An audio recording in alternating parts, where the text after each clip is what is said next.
Bigfoot, but now there's new research whether the creature exists in Oklahoma. Channel 8's Marine Words has a look at the science behind Bigfoot in this special report. So what we have here is a little radio transmitter. It's a little funny looking. It's pokey and sticky and being used to track Bigfoot. Here's a little magnet, and the way it's set up is the magnet sticks to it like this, and we can leave it hanging out in the woods, you know, amongst the thick brush that we have there in southeastern Oklahoma during the summertime, and it just kind of looks like a totally organic thing. You see this, the little antenna right here? I mean, it looks like a pine needle or something. Travis Lawrence and his other researchers hang these trackers at least 7 feet off the ground in the remote Ouachita Mountains, hoping it might stick onto Bigfoot, or what they call the wood ape. When you see it, that's it. Well, I never thought that I would see one. I was still skeptical. At the time, I wasn't sure at all that these things existed, not until I had my own sighting. Daryl Collier is an Air Force veteran who worked in intelligence. Elton Higgins worked as a wildlife biologist for more than 40 years. Brian Brown works at a PR firm in Minneapolis. These three and dozens of others call themselves the North American Wood Ape Conservancy.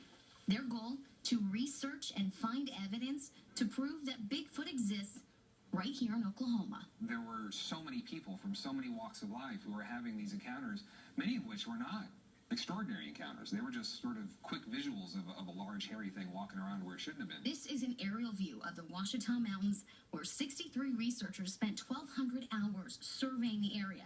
Their report outlining some consistent behaviors they saw in the past 4 years. I guess the analogy is that I had suddenly been just yanked into this room, this different room of reality now. Collier says he saw Bigfoot jump across the creek here. That's one of 49 Bigfoot sightings in the report. But nothing is captured on camera, no matter how fancy the equipment or how often they've tried. These cameras are associated, they associate these cameras with humans, and so therefore they stay away from them. We just don't know. There's a lot of things we don't know at this point, but that's why we continue to do this. One big part of their research, hitting bats on trees, a way of communication they say is often used by larger apes. 30 seconds later, and it's happened a number of times, you'll hear a response from a quarter of a mile off in the woods. It wasn't just the sounds of trees banging, but rocks being thrown.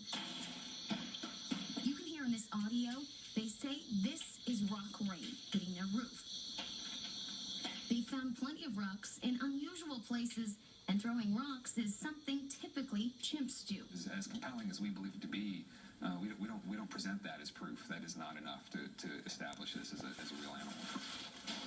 But this band of believers says they're moving closer.